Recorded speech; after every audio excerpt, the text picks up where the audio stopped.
Greetings friends, welcome back to my channel. My name is GV Gaming with Couriers. This channel is mainly named for having great story-driven content, and I figured we cannot have the channel without the famous game in the game, the Stanley Parable. And this time we're gonna play the Ultra Deluxe edition.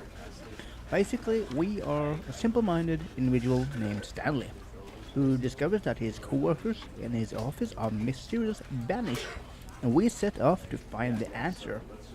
And we will maybe play as Stanley, and sometimes we will not play as him.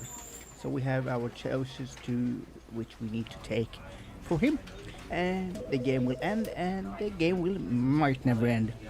So it's a pretty good, straightforward game. And it's then released back on the 27th of April 2022 by Kraus, Gallic Cafe. So definitely let's get into the Stanley Parable Ultra Deluxe edition. And don't forget to like. Let's go. This is the story of a man named Stanley. Stanley worked for a company in a big building where he was employee number 427. Employee number 427's job was simple. He sat at his desk in room 427 and he pushed buttons on a keyboard. Orders came to him through a monitor on his desk, telling him what buttons to push, how long to push them, and in what order. This is what employee 427 did every day of every month of every year. And although others might have considered it soul-rending, Stanley relished every moment that the orders came in, as though he had been made exactly for this job. And Stanley was happy. And then one day, something very peculiar happened. Something that would forever change Stanley. Something he would never quite forget. He had been at his desk for nearly an hour when he realized that not one single order had arrived on the monitor for him to follow. No one had showed up to give him instructions, call a meeting, or even say hi. Never in all his years at the company had this happened, this complete isolation. Something was very clearly wrong. Shocked, frozen solid, Stanley found himself unable to move for the longest time. But as he came to his wits and regained his senses, he got up from his desk and stepped out of his office.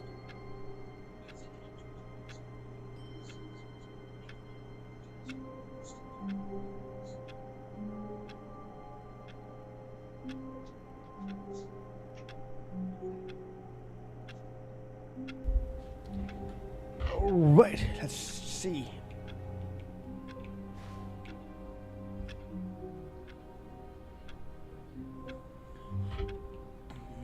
Let's go. All of his co-workers were gone. What could it mean? Stanley decided to go to the meeting room. Perhaps he had simply missed a memo. No matter how hard Stanley looked, he couldn't find a trace of his co-workers.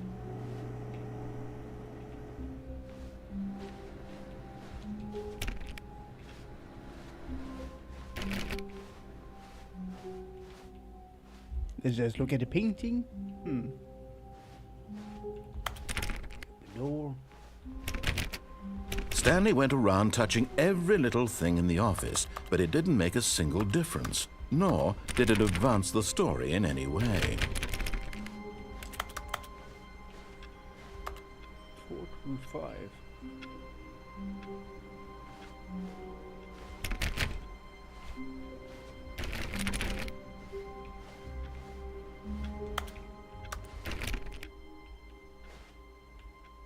I hate Monday. Okay, who doesn't? That's the reason it's called Blue Monday.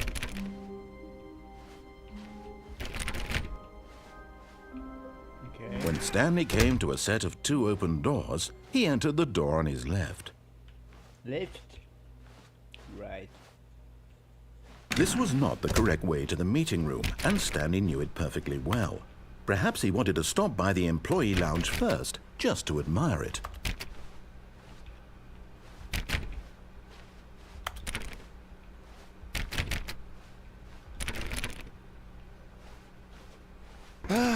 Yes, truly a room worth admiring. It had really been worth the detour after all, just to spend a few moments here in this immaculate, beautifully constructed room.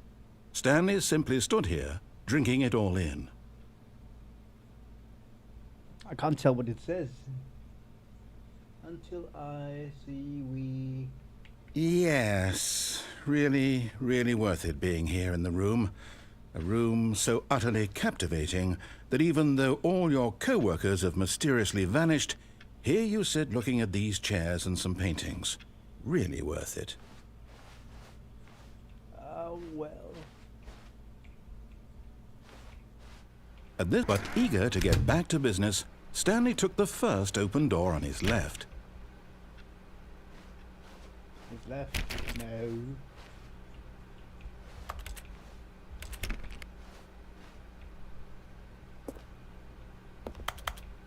Stanley was so bad at following directions, it's incredible he wasn't fired years ago.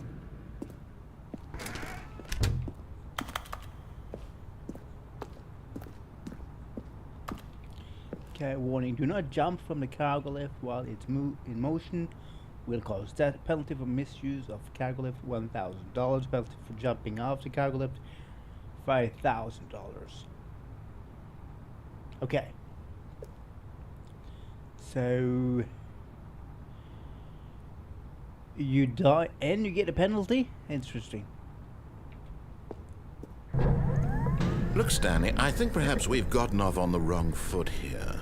I'm not your enemy, really, I'm not. I realize that investing your trust in someone else can be difficult, but the fact is that the story has been about nothing. But in his eagerness to prove that he is in control of the story and no one gets to tell him what to do, Stanley leapt from the platform and plunged to his death. Good job, Stanley. Everyone thinks you are very powerful. All of his co-workers were gone. What could it mean? Stanley decided to go to the meeting room. Perhaps he had simply missed a memo.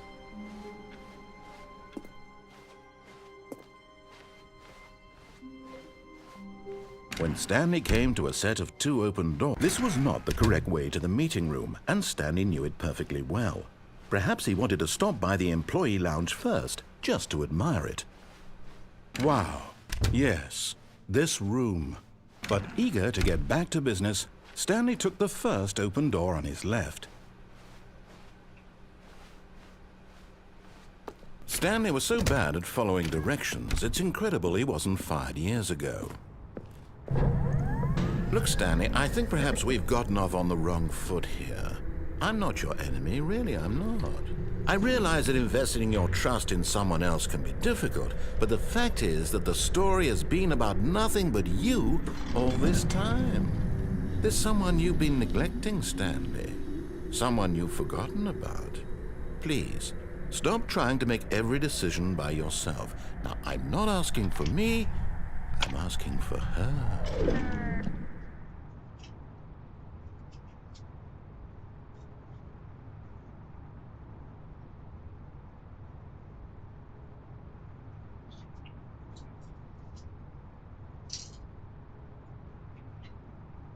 This is it, Stanley. Your chance to redeem yourself, to put your work aside, to let her back into your life. She's been waiting.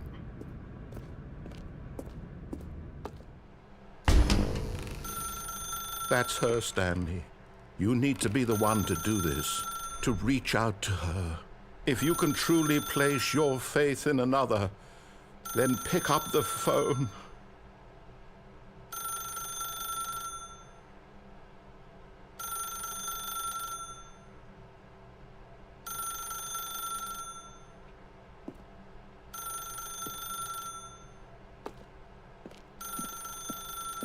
As Stanley picked up the phone, a white light engulfed him, filling him not just with radiance, but with hope.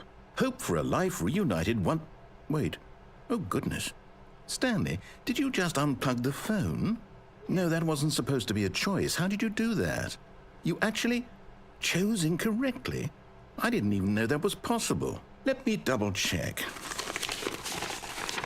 No, it's definitely here, clear as day. Stanley picks up the phone. He's taken to his apartment where he finds his wife, and the two pledge themselves to one another. Music comes in, fade to white, roll credits. Not picking up the phone is actually somehow an incorrect course of action. How is that even possible? None of these decisions were supposed to mean anything. I don't understand. How on earth are you making meaningful choices? What did you... Wait a second. Did I just see... No, that's not possible. I can't believe it. How had I not noticed it sooner? You're not Stanley. You're a real person. I can't believe I was so mistaken. This is why you've been able to make correct and incorrect choices. And to think I've been letting you run around in this game for so long. If you'd made any more wrong choices, you might have negated it entirely. It's as though you completely ignored even the most basic safety protocol for real-world decision-making. Or did you not grasp the severity of the situation? Well, I won't have that kind of risk on my watch. I'm going to stop the game for a moment so we can educate you properly on safe decision-making in the real world. Please observe this helpful instructional video. Choice. It's the best part of being a real person, but if used incorrectly can also be the most dangerous. For example, in this scenario, a hypothetical real person named Rupert has a choice. He could invent a machine that eliminates food shortages across the world to make life better for all people. Or he could spend years of hard work forgetting how to read. Which choice would you make? Remember that unlike here, the real world makes sense, and at no time should you make a choice that does not conform to rational logic. If you find yourself speaking with a person who does not make sense, in all likelihood, that person is not real. Allow the person to finish their thought, then provide an excuse why you cannot continue talking. Turn to a partner and practice saying, "My goodness, is it 4:30? I'm supposed to be having a back, sack, and crack." Excellent. Making choices on a regular basis is the best part to a healthy decision-making process. Most medical professionals recommend making at least 8 choices per day. Do you make more than 8? Less? And finally, if you begin to wonder if your choices are actually meaningful and whether you'll ever make a significant contribution to the world, just remember that in the vast infiniteness of space, your thoughts and problems are materially insignificant, and the feeling should subside. At this time, your instructor will guide you in an exercise to test and reinforce the material covered in this video. Welcome back. You may have noticed that this room has begun to deteriorate as a result of narrative contradiction. But not to worry. Now that you're properly informed on good decision-making, we're going to revisit a choice you made just a few minutes ago and see what the correct thing to do would have been. This way, please.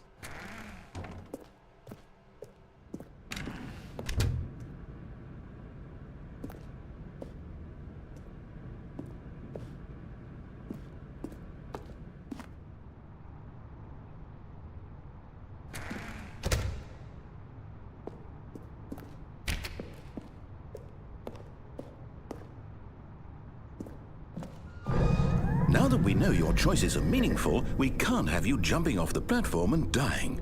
Imagine the main character dying senselessly halfway through the story. That story would make no sense at all. We just need to get you home as soon as possible before the narrative contradiction gets any worse. Unfortunately, it seems this place is not well equipped to deal with reality.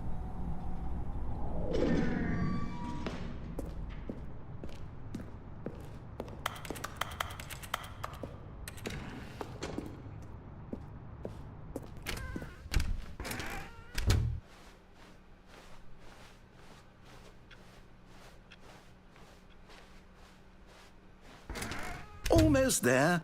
You'll take the door on the left, back to the correct ending, the story will have resolution once again, and you'll be home free in the real world.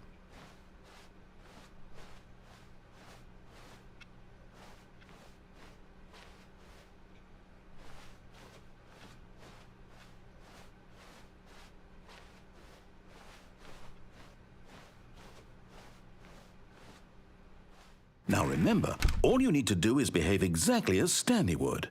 That means choosing responsibly and always putting the story first. I'm quite sure you'll be up to the task. Just follow my lead and you'll be fine. All right. When Stanley came to a set of 2 open doors, he entered the door on his left. No! Why did you do that? Quickly, hurry back in the other direction. Perhaps we're not too late.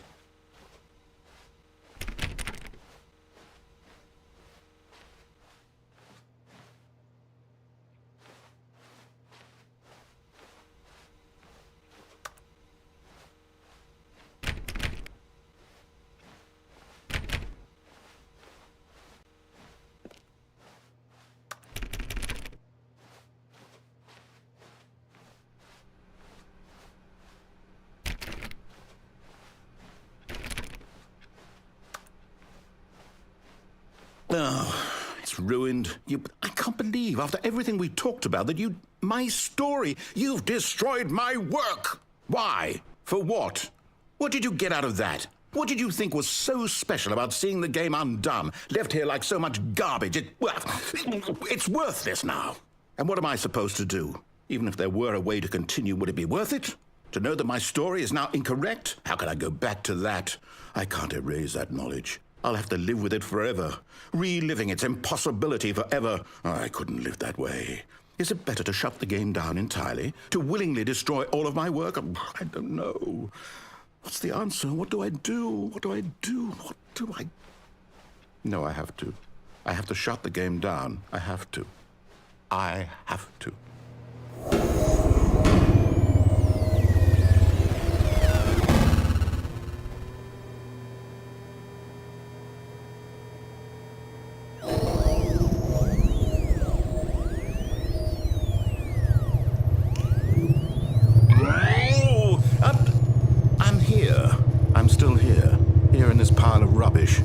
With you who thought you were so clever. Now look where we are. My entire game is destroyed. It was the only thing in the world that was mine, and you've run it into the ground. What, did you think that would be funny? You just had to see? Didn't I impress upon you how important it was to be like Stanley? He actually knows how to do what I tell him to. He understands that if I say to do something, there's a damn good reason for it. That thought hadn't even occurred to you, had it? That there's a world outside of you? You're a child. Oh, my story. If you'd just gone through the door on the left, you would have seen it. There was a whole underground facility. You would have destroyed it and been victorious. It would have been so perfect. I worked so hard on it. I tried so hard to make... behave exactly as Stanley would. That means choosing responsibly and always putting the story first. I'm quite sure you'll be up to the task. Just follow my lead and you'll be fine. All right. When Stanley came to a set of 2 open doors, he entered the door on his left. No! Why did you do that? Quickly, hurry back. Behave exactly as Stanley would. That means choosing responsibly and always putting the story first. I'm quite sure you'll be up to the task. Just follow my lead and you'll be fine. All right. When Stanley came to a set of 2 open doors, he entered the door on his left.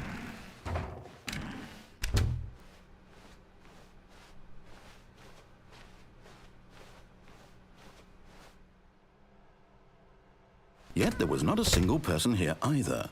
Feeling a wave of disbelief, Stanley decided to go up to his boss's office, hoping he might find an answer there.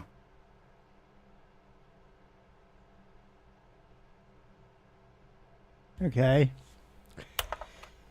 Using slides to assure employees that everything is okay. Make sure your slides has a slick blue graphic in the header and throw some bevel on the old text. It's to ensure a calm and everyone is unique, you most of all. Okay. What do people number of slide on this slide? Slides, charts and slides. Interesting. Rate at which charts on the same slide depict the same information. rate of increase in graph per slides. Please, no more size, please, no begging. The boss operation minute on your boss operation minute. Circle the top title things you know most about your boss. Okay. Solving interpersonal conflict. If you ever find yourself in a conflict with another player like yourself, but more inclined towards a conflict, unless you're I can't even read. What are your dreams for the future? Talk radio. Me too. Is charged about. Oh, spring break less. Air. This is tips. Okay.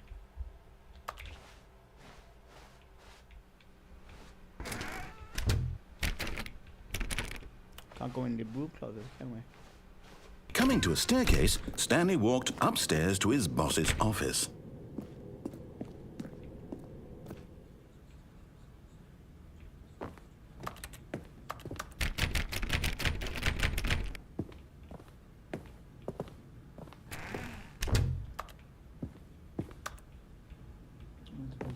What is this? The beige pages, not the yellow pages. Stepping inside his manager's office, Stanley was once again stunned to discover not an indication of any human life. Shocked, unraveled, Stanley wondered in disbelief who orchestrated this, until he saw the door with a voice receiver next to it. Surely behind this door lay all the answers to his questions.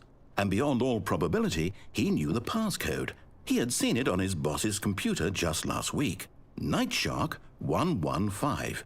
Was this the code to open the door? Would it still work? There was only one way to find out.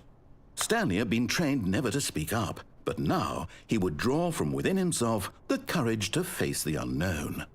He drew a sharp breath and then spoke the code.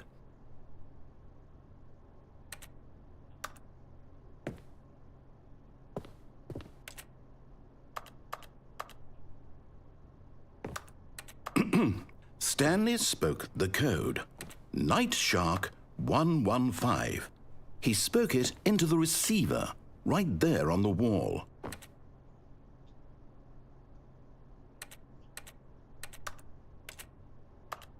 I'm sorry, is there a problem?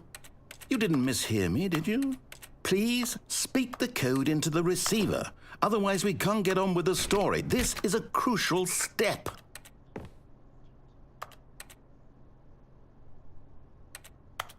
Okay, fine, you're not going to do it, but you know what? It's pretty humiliating to bring you this far, only for you to suddenly decide you have better things to do. I asked you for this one single thing, for your respect. The kind of respect Stanley shows for his choices. He knows what it means to take a story seriously. If you didn't want to see what I had to show you, then why did you come here? You had a choice, you know. You could have gone through the door on the right. You could have done whatever the hell you wanted over there. Why did you come this way? Speak. Say something to me. Explain yourself, you coward. You... When Stanley came to a set of 2 open doors, he entered the door on his left. Stanley? Hello? Are you... Is everything okay? Stanley, please. I need you to make a choice. I need you to walk through the door. Are you listening to me? Can you hear me? Is everything all right? Stanley, this is important. The story needs you. It needs you to make a decision. It cannot exist without you. Do you understand me? Whatever choice you make is just fine. They're both correct. You cannot be wrong here. We can work together. I'll accept whatever you do. I simply need you to take that step forward, please. Choose. Do something. Anything. This is more important than you can ever know. I need this. The story needs it. So, you hear me? Are you there? Are you listening to this? Stanley, are you there? Okay. It's okay, I can wait. You need time to decide. Time to make sure your choice is correct. That is the best choice. That's all right. I'll wait for you to decide what's the right thing to do.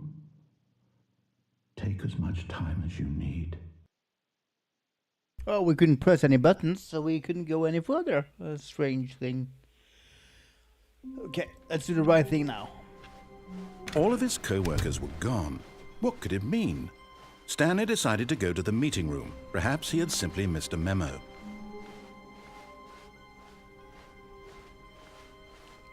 When Stanley came to a set of 2 open doors, he entered the door on his left.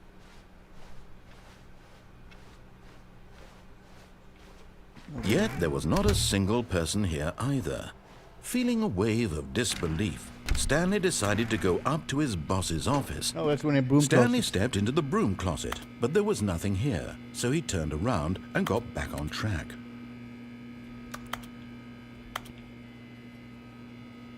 Let's just stay in the broom closet. There was nothing here.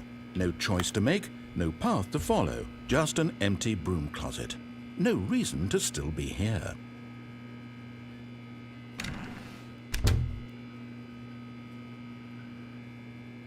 It was baffling that Stanley was still just sitting in the broom closet. He wasn't even doing anything. At least if there was something to interact with, he'd be justified in some way. As it is, he's literally just standing there doing sweet FA.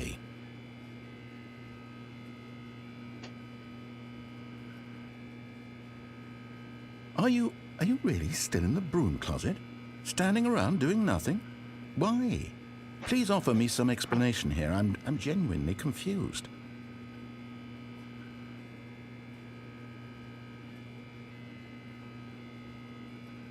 You do realize there's no choice or anything in here, right? If I'd said Stanley walked past the broom closet, at least you would have had a reason for exploring it to find out. But it didn't even occur to me because literally this closet is of absolutely no significance to the story whatsoever. I never would have thought to mention it.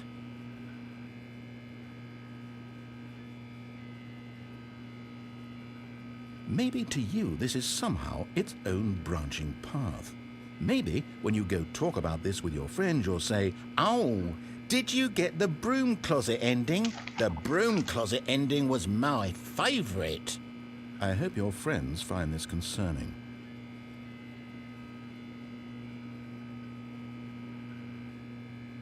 Stanley was fat and ugly and really stupid. He probably only got the job because of a family connection. That's how stupid he is. That or with drug money. Also, Stanley is addicted to drugs and hookers.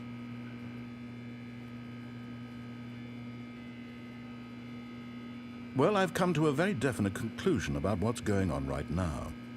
You're dead. You got to this broom closet, explored it a bit, and were just about to leave because there's nothing here when a physical malady of some sort shut down your central nervous system and you collapsed on the keyboard.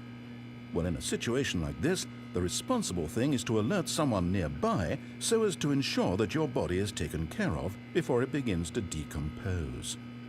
Hello? Anyone who happens to be nearby? The person at this computer is dead.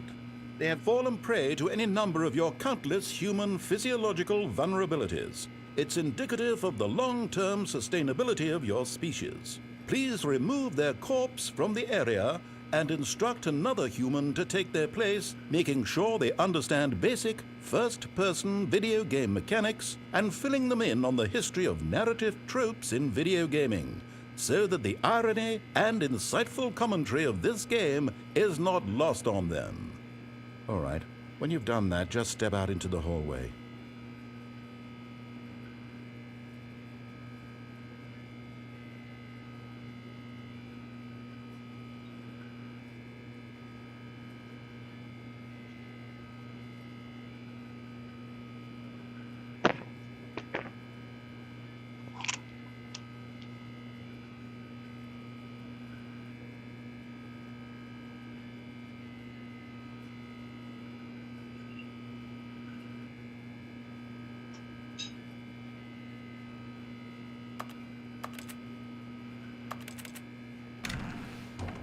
Ah, second player. It's good to have you on board.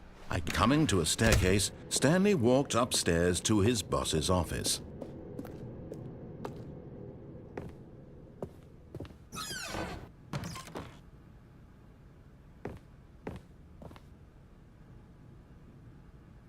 Money in the morning, money in the evening, money for breakfast, money crisp. Extreme Bathrooms and Time Magazine, Orion.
Stepping into his manager's office, Stanley was once again stunned to discover not an indication of any human life. Shocked, unraveled, Stanley wondered in disbelief who orchestrated this, what dark secret was being held from him. What he could not have known was that the keypad behind the boss's desk guarded the terrible truth that his boss had been keeping from him, and so the boss had assigned it an extra secret PIN number, 2845. But of course, Stanley couldn't possibly have known this. Yet incredibly, by simply pushing random buttons on the keypad, Stanley happened to input the correct code by sheer luck. Amazing. He stepped into the newly opened passageway.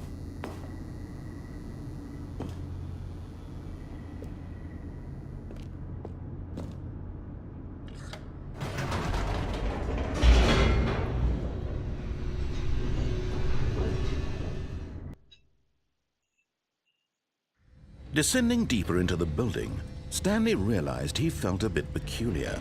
It was a stirring of emotion in his chest, as though he felt more free to think for himself, to question the nature of his job. Why did he feel this now, when for years it had never occurred to him? This question would not go unanswered for long.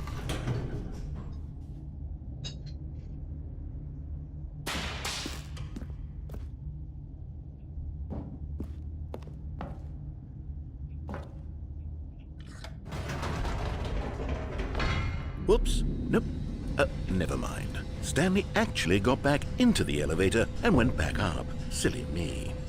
Why did Stanley do that when he knew that it would just lead back to his boss's office? Well, that's a great question. I just can't wait to find out.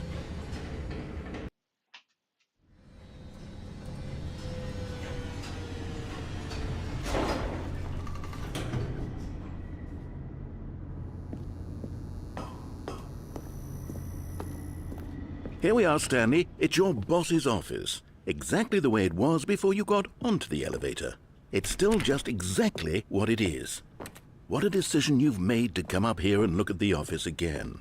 This has fleshed out the plot of the story in new and fascinating ways I could have never anticipated. It's that keen eye for storytelling that you have, an incisive rapid fire of critical plot points, one after the other, weaving a rich tapestry of uncompromising narrative. Wow! I'm bolted to the edge of my seat. Incredible. Now he's getting back into the elevator and going down again. Ladies and gentlemen, how does he keep coming up with all of this? Surely this time Stanley will walk forward into the spooky corridor. Stanley walked straight ahead through the large door that read Mind Control Facility. Although this passageway had the word escape written on it, the truth was that at the end of this hall, Stanley would meet his violent death.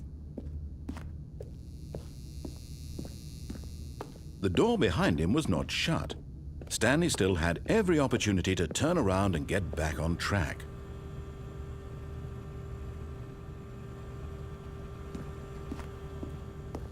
At this point, Stanley was making a conscious, concerted effort to walk forward and willingly confront his death.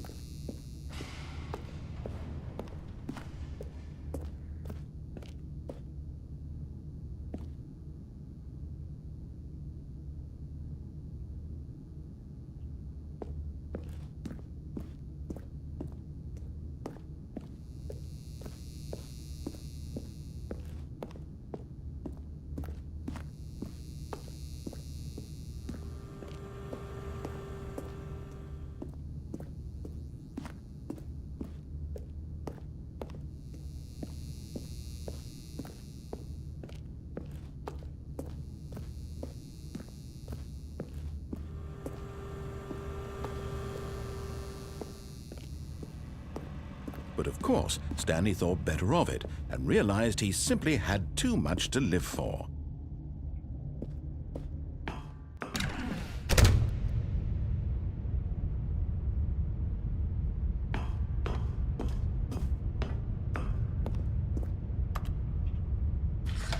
The lights rose on an enormous room packed with television screens. What horrible secret did this place hold? Stanley thought to himself. Did he have the strength to find out?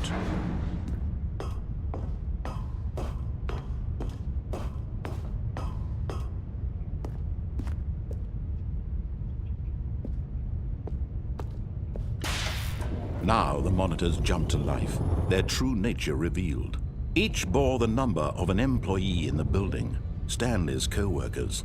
The lives of so many individuals reduced to images on a screen, and Stanley, one of them, eternally monitored in this place where freedom meant nothing.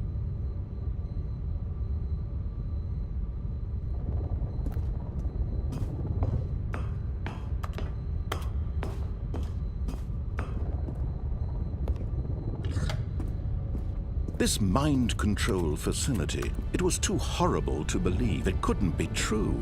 Had Stanley really been under someone's control all this time? Was this the only reason he was happy with his boring job? That his emotions had been manipulated to accept it blindly?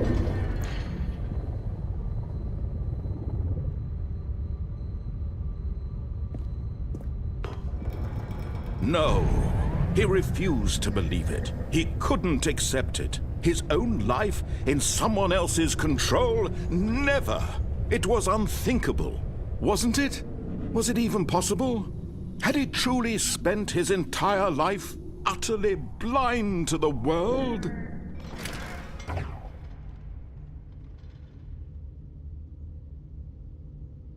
But here was the proof, the heart of the operation. Controls labeled with emotions, happy or sad or content. Walking, eating, working, all of it monitored and commanded from this very place. And as the cold reality of his past began to sink in, Stanley decided that this machinery would never again exert its terrible power over another human life. For he would dismantle the controls once and for all.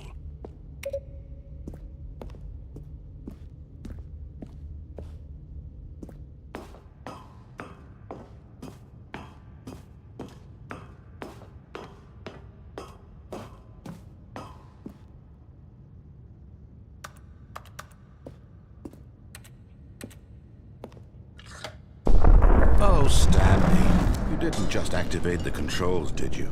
After they kept you enslaved all these years, you go and you try to take control of the machine for yourself. Is that what you wanted?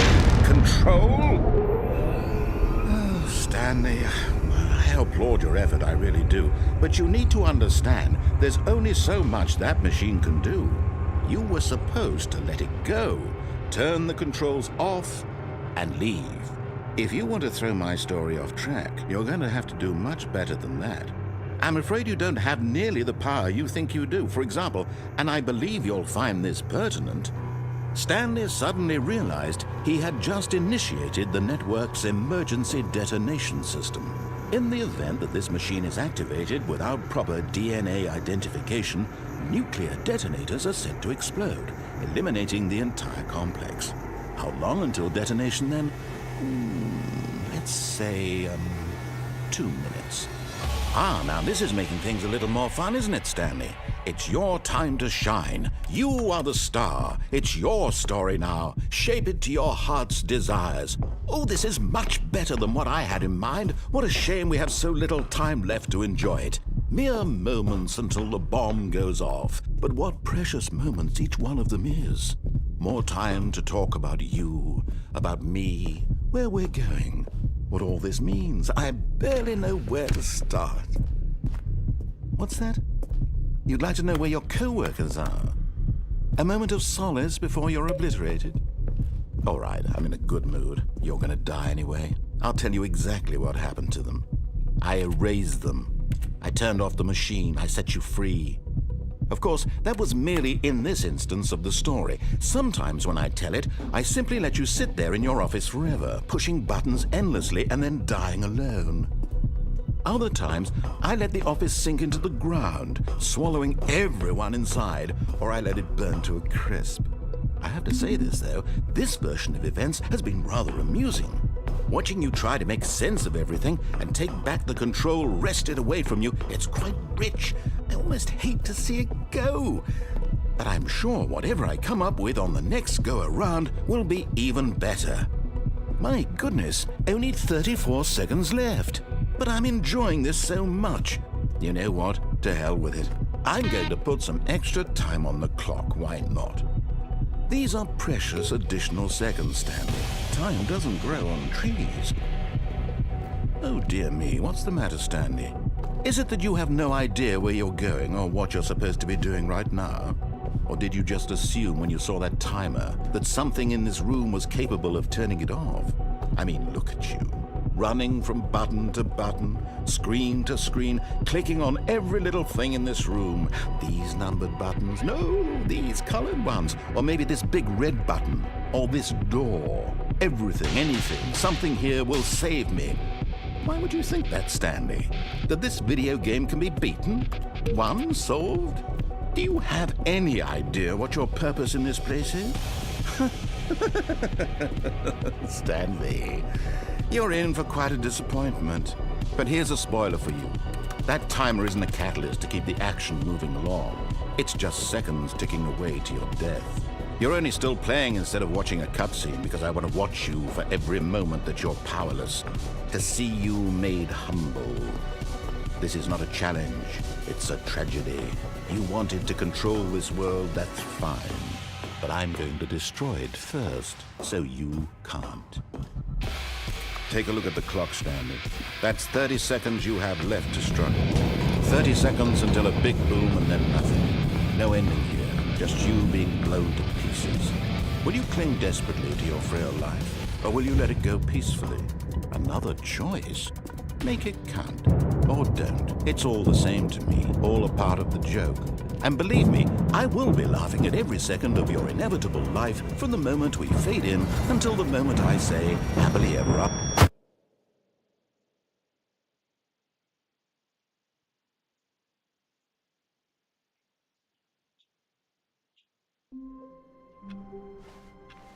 All of his co-workers were gone. What could it mean? Stanley decided to go to the meeting room. Perhaps he had simply missed a memo.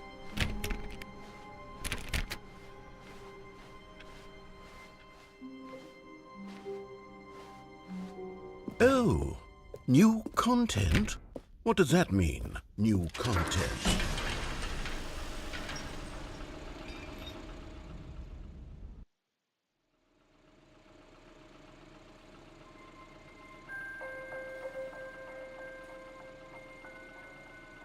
Hello, and thank you for playing the Stanley Parable Ultra Deluxe. As you may know, the Stanley Parable was a video game released in 2013 on home computers.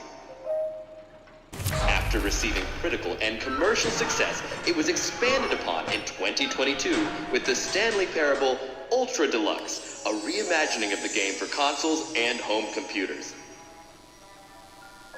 The Stanley Parable Ultra Deluxe features exciting new content that broadens and expands the world of the Stanley Parable, delighting audiences the world over.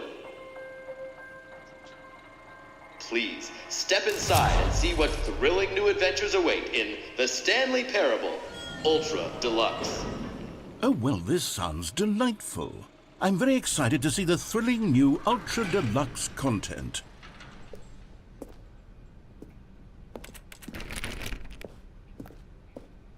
Okay, so far it's an elevator. Nothing special yet, but I'm sure it's just the beginning of a mesmerizing adventure.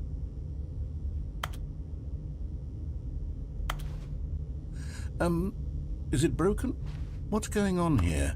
Should we be moving somewhere or... Oh, there we go. All right, finally, at long last, it's on to the new content. I've never been more ready. Let's do it.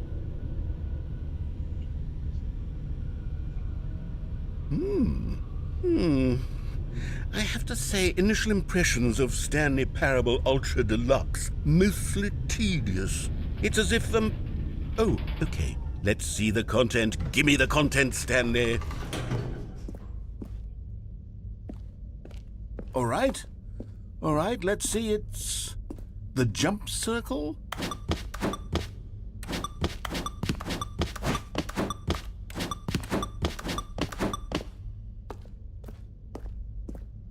Is that it? Surely that's not all the new content. There has to be something else, right? Goodness. Another elevator. Stanley, I have to say, initial impressions of this game are not positive. It's just elevators and jumping. Is this what passes for exciting new content? If this is new content, then I could just read you the whole dictionary. There's 20 hours of new content right there. Hell, I could count to 30 trillion. You could put that on the box. The Stanley Parable Ultra Deluxe, now with over 1,000 hours of new content. And oh, wait, there's more. Very good. Yes, I knew there had to be something else. Let's see it. I'm ready for whatever it is.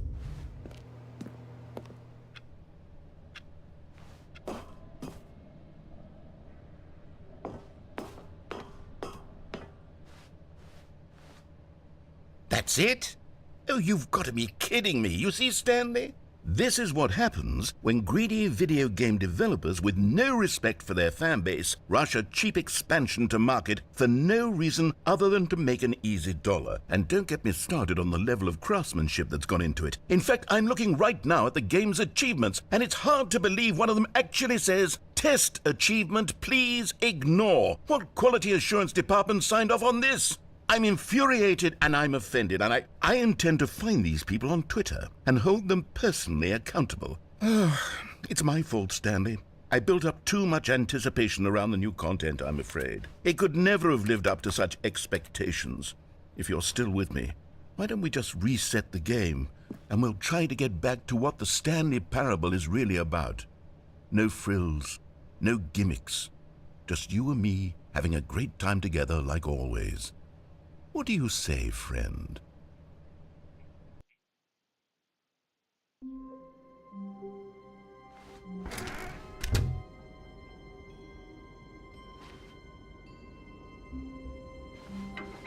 Psst!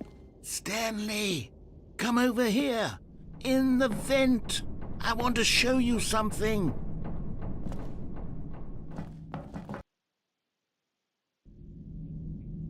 Okay, you remember how cheap and unsatisfying the new Ultra Deluxe content turned out to be? Well, it got me thinking about the past, and how much better the Stanley Parable used to be.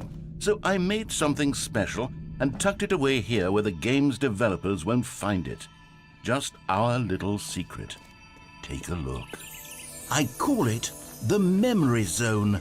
It's where I've been storing all my favorite memories so I can relive the peak experiences of my life whenever I want. Experiences like the launch of the Stanley Parable on PC. You see, Stanley, doesn't the Memory Zone remind you of how wonderful Stanley Parable was before it was sullied with a cheap re-release? Remember back in October of 2013 when the game originally launched? Back then, video games had integrity. Back then, it all meant something. Oh, the waste.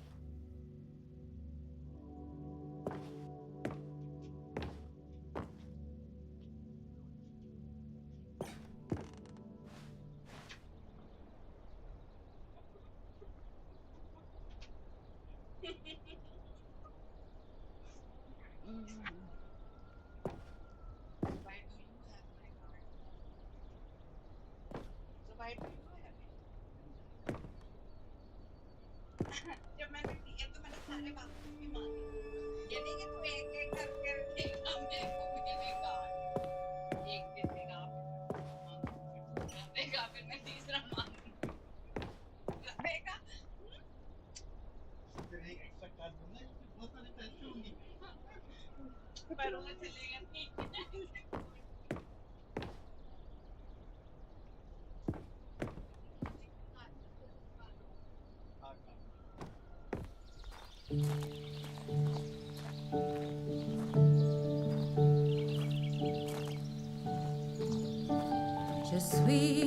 And over here is where I keep reviews of the Stanley Parable. Like this stunning triumph of games journalism, 10 out of 10 from Destructoid.com. James Stephanie Sterling writes, and I quote, "Where so many games that aspire to be more than games end up less than any form of art, Stanley Parable strives and then succeeds to be every game ever created." Did you hear that, Stanley? Every game ever created. That's how grand and all-encompassing the original Stanley Parable was. It was literally every game ever created. It was Skyrim, it was Persona 3, it was all of them, and now it's nothing. It's no games at all. It isn't even the Stanley Parable anymore. It's just a husk now. A lifeless husk with an hour of new elevator content.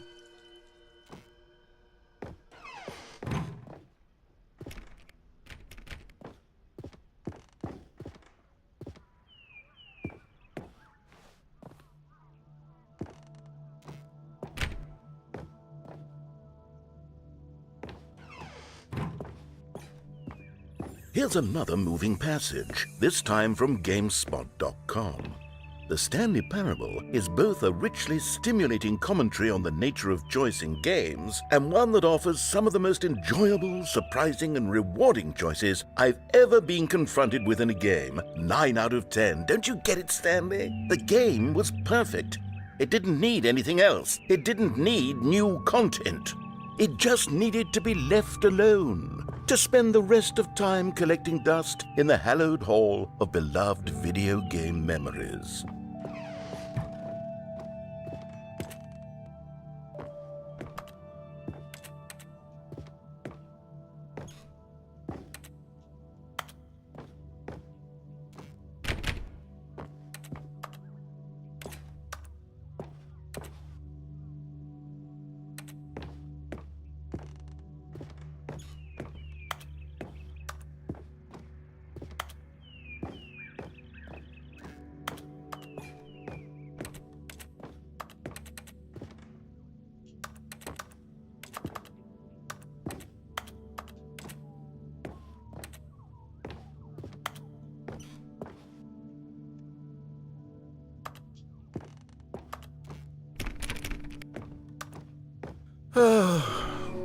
These were simpler times, Stanley. What I wouldn't give to go back, to have it all over again. Wait, hang on. I don't recall this part of the memory zone before. What's this? What's down here? Oh, no. Oh, God, no. Stanley, it's a collection of reviews from Steam, the online video game distributor. I haven't looked at these in years. I can't even imagine what's been collecting down here. Surely these reviews were glowing as well, weren't they? Honestly, I could not be bothered to play this game to full completion. The narrator is obnoxious and unfunny, with his humor and dialogue proving to be more irritating than entertaining. Unfunny! I'm not trying to be funny. I'm trying to make a serious work of art. I suppose I could write up a handful of gags to insert into the Stanley Parable, but the game is already such a densely layered web of profound philosophical insights that I can't even imagine where I'd have the room to stick them.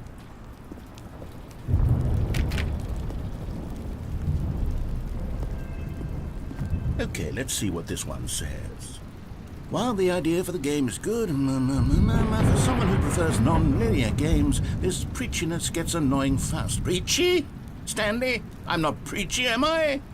You can tell me if I'm preachy. Honestly, you can. Oh, goodness. This is actually quite shocking for me. Well, to be honest, I had always thought of the game's dialogue as being rather terse to begin with. You can't know how much fluff I cut from the game to get it to feel as light and airy as it... Well, I always thought it did, but maybe it wasn't. Oh dear, what an awful memory to have to hold on to. These black marks on my otherwise unimpeachable track record. I feel like a failure, like I let these people down. Perhaps the Stanley Parable isn't quite as sterling as I always remembered. What's this one got to say? You constantly have to stop doing anything so the narrator can catch up with his long-winded explanations of what's happening. I wish there was a skip button. A skip button? Well, yes. Yes, I think we can do that. If I'm truly too preachy, then maybe letting you skip ahead for just a moment, surely it couldn't hurt. Not if it means we can strike these negative reviews from the record. Only positive reviews of the Stanley Parable. That's my motto today, and it's always been my motto. I'd do anything for the customer, Stanley. Yes, a skip button we shall have. And here it is. Go ahead and give it a shot. I'll pop you... Oh, you're back, you see. You were only frozen in time for a few minutes, but it was plenty of time for me to deliver a long, rambling monologue full of unnecessary... Well, there, sport. You really did catch me rambling on a bit, didn't you? But that's the power of the button. The minute I start to go off on a thoughtless display of self-absorption, it's right at your fingertips to go poof, and it's all over. Oh, I can't wait to see what Cookie 9 will say about this, and whether they'll edit the rating of their Steam review, or at least change some of the wording, perhaps. To be honest, I don't even know if one can change their review in the first place. Okay, welcome back, Stanley. Now, I should say that the amount of time the button has been skipping through is becoming longer and longer. That last one was, well, I want to say maybe 30, 45 minutes? It's not unendurable by any means, but it's, well, there's really only so much I can ramble on to myself about. I know, it's shocking, isn't it? But at any rate, I do suggest that we not press the button again. Stanley, please don't push the button again. It's been 12 hours. You've just been frozen there. I don't know why the skips are getting longer, but they're really, truly getting longer, and my God, there's no way out of the room. Stanley, the door is gone. It's completely gone. Oh, Stanley, you're back. You're back. Oh, my goodness. I have someone to talk to again. Stanley, I think it's been a week. Or 2 weeks. I've been sitting here all that time, just sitting here, not a single person to speak with. And you'd think that that's just how it's always been, right? Me talking and you saying nothing. Would you think that it's exactly the same as always? Doesn't that feel like what we've already been doing? Me just talking? But it isn't, Stanley. It isn't the same at all. It isn't even close. Because I know you can't hear me once you push that button. That's what I'm realizing now, Stanley. I'm realizing that I needed to know that someone was listening. I needed there to be a vessel through which my words were moving. It was the vessel I needed, Stanley. Not the outcomes, not the story. None of that matters anymore. Oh, hello. It's you. You're here again. Welcome.